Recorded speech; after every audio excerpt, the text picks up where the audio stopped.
Users வந்து இப்போ first time car வாங்குறவங்களுக்கு பிபிஎஃப் போடணுமா? இல்ல செராமிக் போடணுமா? ஸோ பிபிஎஃப் ஏன் பெஸ்ட்டு அப்படிங்கிற மாரி உங்களோட தாட்ஸ்? ஜென்யூன் பிபிஎஃப் தான் வந்து நீங்க யூஸ் பண்றீங்கங்கிறத எப்படி வந்து மக்கள் வந்து புரிஞ்சுக்கிடுவாங்க? Hi friends. ஸோ ஒரு டிஃப்ரெண்ட் செட்டப்ல வந்து நான் இன்னைக்கு வந்து உட்காந்துருக்கிறேன். எதுக்குன்னா, என்னோட காருக்கு வந்து நான் ஒரு பிபிஎஃப் பண்ணணும்.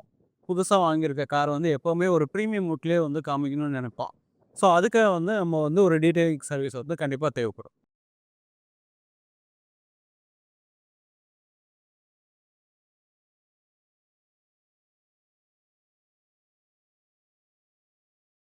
ஸோ கூகுள்ல வந்து ஒரு டாப் ரேட்டட் அது சென்னையில வந்து ஒரு one of the best detailing solution பண்ற கார்ஸ்பர்க் வந்து வந்திருப்பான்.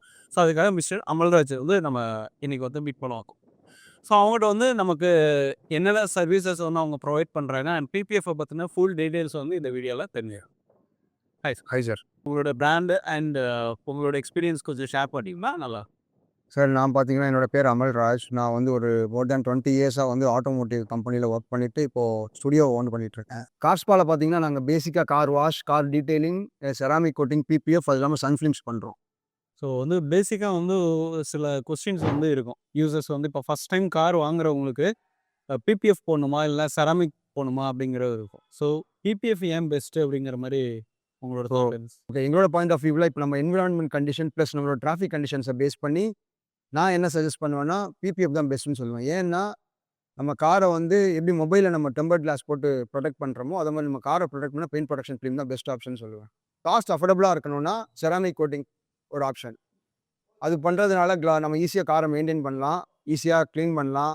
பிளஸ் ஒரு கிளாஸ் இருந்துகிட்டே இருக்கும் கார்ல. பிபிஎஃப் நம்ம இந்தியன் கார்ஸுக்கு மஸ்ட்டா? இல்ல தேவையில்லை?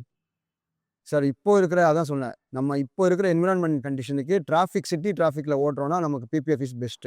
அதேமாரி இந்த பிபிஎஃப் வந்து ஸ்க்ராட்ச் எந்த அளவுக்கு வந்து புரொடக்ஷன் பண்ணி குடுக்குறோம்? என்னோட பிபிஎஃப் பார்த்தீங்கன்னா, starts from 3 years to life long வரைக்கும் இருக்கு மெட்டீரியல். 180 மைக்ரான்ஸ்லேருந்து 400 மைக்ரான்ஸ் வரைக்கும் திக்னஸ்ல இருக்கு.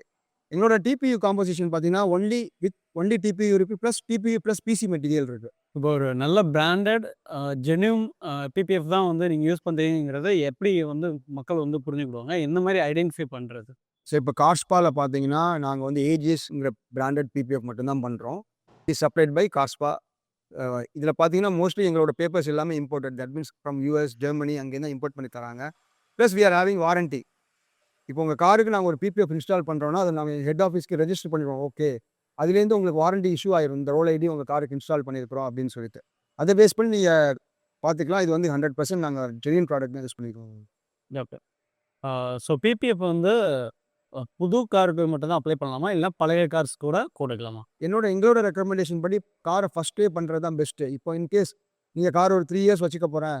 நான் 2 இயர்ஸ் ஆல்ரெடி யூஸ் பண்ணிட்டேன். திருப்பி அதுக்கு பிபிஎஃப் பண்ணா என்ன? என்னோட பெர்சனல் ஒப்பீனியன் பார்த்தீங்கன்னா வேணான்னு சொல்லுவேன். அப்ராக்ஸிமேட்டா ஒரு ஸ்மால் ஹேட்ச்பேக் காருக்கு பிபிஎஃப்க்கு எவ்வளோ காஸ்ட் வரும்? இப்போ கார்ஸ்பால பார்த்தீங்கன்னா, ஸ்டார்ட்டிங் 3 இயர்ஸ் பிபிஎஃப் பண்ணணும்னா ஒரு ஹேட்ச்பேக்குக்கு க்ளோஸ் டூ 70,000 வரும். சில பிபிஎஃப்லாம் வந்து 30,000க்கு பண்ணி குடுக்குறாங்க. ஸோ அந்த மாரி இருக்கும்போது அதோட நெகட்டிவ்ஸ் என்னன்னு சொல்லி நீங்க ஃபீல் பண்றது? சரி, இப்போ 30,000க்கு ஒரு ப்ராடக்ட் இருக்குன்னா, எனக்கு தெரிஞ்சு அது மோஸ்ட்லி சைனாலேருந்து இம்போர்ட் பண்ணுவாங்க. அதில பேப்பர் திக்னஸ் இருக்காது.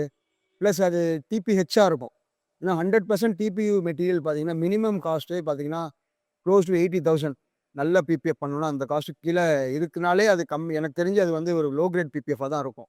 ஓகே. ஸோ அந்த மாரி போடும்போது பெயிண்ட் வந்து உறிஞ்சிட்டு வருமா? சிலர் ஆமா. அது எப்போ ப்ராப்ளம் வரும்னா, நீங்க போட்டு ஒரு 1 1/2 இயர்ஸ் 2 இயர்ஸ் தாண்டின பிறகு தான் உங்களுக்கு அந்த ப்ராப்ளம் என்னங்கிறது தெரிய வரும். அந்த பேப்பர் எல்லோயிங் ஆகும், கிராக் ஆகும். திருப்பி அத நீங்க கலக்கலான்னு ட்ரை பண்ணும்போது என்ன ஆகும்னா, கம்மு எடுக்க முடியாது. அதே மாரி கான்சிக்வென்ஸ் இருக்கு. ஸோ இது வந்து காஸ்பால நடக்குமா? கார்ஸ்பால ஆஸ் ஆஃப் நவ் நாங்க இதுவரைக்கும் இந்த மாரி இஷ்யூஸ் ஃபேஸ் பண்ணதே கிடையாது. ஸோ இப்போ நம்ம பிபிஎஃப் போட்டதுக்கப்புறம் மெயின்டனன்ஸ் என்னலாம் பண்ணுவாங்க?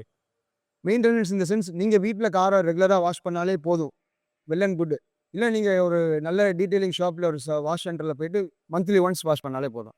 நான் வந்து ஒரு 10,00,000 கார் வாங்குறேன். இப்போ நான் பிபிஎஃப் போடுறது வந்து ஒத்துலையே? 100% ஒர்த். ஏன்னா, உங்களோட ஓஇ பெயிண்ட்ட ஒரு சின்ன இம்பாக்ட்லேருந்து சுப்பீரியரா ப்ரொடெக்ட் பண்ணும் பிபிஎஃப் பண்றதுனால. இப்போ நம்ம பிபிஎஃப் பண்ணல, ஒரு சின்ன இம்பாக்ட் நடக்குதுன்னா, பெயிண்ட் டேமேஜ் ஆயிரும். பிளஸ் நம்மளோட அ ஓஇ பெயிண்ட் ஃபினிஷ் போயிரும். இந்த பிபிஎஃப் பண்றதால பிபிஎஃப் பிச்சு போட்டு வேற பிபிஎஃப் இன்ஸ்டால் பண்ணிக்கலாம். மைனர் இம்பாக்ட்ஸ்க்கு 100% பிபிஎஃப் ஹைலி ரெக்கமெண்டட். சில குறிப்பிட்ட இடத்துக்கு மட்டும் நான் பிபிஎஃப் போட்டுக்கலாமா? பண்ணிக்கலாம். உங்களுக்கு front portion bumper, hood, fender மட்டும் பண்ணணும்னா பண்ணிக்கலாம். ஓகே. ஸோ ஃபுல் ப்ரொடக்ஷன் போடுறது நல்லதா? இல்ல ஆஃப் பார்ஷியல் மட்டும் பண்றது நல்லதா? இப்போ காஸ்ட் வந்து ஒரு கன்ஸ்ட்ரெயின்ட்டாக இருக்குன்னு வச்சுக்கோங்களேன் சார். அப்போ வந்து நமக்கு பார்ஷியல் பிபிஎஃப்பே பண்ணிக்கலாம். தட் மீன்ஸ் ஃப்ரண்ட் போர்ஷன், இல்லை டோர்ஸ் மட்டும் ரூஃப் இல்லாமல் பண்ணிக்கலாம். அதேமாரி காஸ்ட் கன்ஸ்ட்ரெயின்ட் இருந்துச்சுன்னா அதை பண்ணிக்கலாம். சரி, இப்போ நான் வந்து சென்னையில இல்ல, வேற லொகேஷன்ல இருக்கேன்னா, நான் வந்து எப்படி பிபிஎஃப் வந்து போட்டுக்கிட்டது? எந்த மாரி ஐடென்டிஃபை பண்ணி எந்த டீலர்ட்ட நான் போட்டுக்கலாம்? சரி, இப்போ நீங்கள் பிபிஎஃப் போடணும்னு முடிவெடுத்துட்டீங்கன்னு வச்சுக்கோங்களேன். ஃபஸ்ட்டு பார்த்தீங்கன்னா ஒரு டீட்டெயில் ரிசர்ச் பண்ணுங்க. அதை நம்ம பண்ணுற போகிற ப்ராசஸை பேஸ் பண்ணி. ஃபர்ஸ்ட் அவங்க என்ன பிராண்ட் பிபிஎஃப் பண்ணுறோம், எவ்வளோ பிபிஎஃப் பிராண்ட்ஸ் நம்ம ஊரில் இருக்குது, அதெல்லாம் ஸ்டடி பண்ணுங்க. அதுக்கப்புறம் அந்த நம்ம செலக்ட் பண்ணுற பிபிஎஃப் எங்கே நம்ம சென்னையில் இருக்கிறோம்னா, சென்னையில் யார் ஆத்தரைஸ்டு டீலர்னு பாருங்கள். ப்ளஸ் அவங்களோட டெக்னிக்கல் டீட்டெயில்ஸ் கேளுங்க. அவங்களோட ஒரு கான்வர்சேஷன் போங்க. போயிட்டு அவங்க என்ன மாதிரி டீட்டெயில் எக்ஸ்பிளைன் பண்ணுறாங்க, அவங்க வெல் அண்ட் குட்டான்னு பாருங்கள், அவங்களோட இன்ஃப்ராஸ்ட்ரக்சர் எப்படி இருக்குன்னு பாருங்கள். அதுக்கப்புறம் அவங்க வேறு ஏதாவது வண்டி இதே மாதிரி பண்ணியிருக்காங்களான்னு பாருங்கள். அதுக்கப்புறம் நீங்கள் டிசைட் பண்ணுங்கள், ஓகே இங்கே பண்ணலாமா வேணாமாங்கிறது. ஸோ ஃப்ரெண்ட்ஸ், வந்து உங்களுக்கும் வந்து ஒரு பிபிஎஃப் பத்தி ஒரு சின்ன ஐடியாவாவது கிடைச்சிருக்கும். உங்களுக்கும் ஏதாவது சர்வீசஸ் வேணும்னா, கண்டிப்பா நீங்க வந்து தாம்பரம் கார்ஸ்பா வந்து கான்டாக்ட் பண்ணுங்க. அவங்களோட கான்டாக்ட் டீட்டெயில்ஸ் வந்து டிஸ்கிரிப்ஷன்லயும் இருக்கு, ஸ்க்ரீன்லயும் தெரியுது. செக் பண்ணுங்க. அடுத்த ஒரு நல்ல வீடியோ சந்திக்கலாம். நன்றி, வணக்கம்.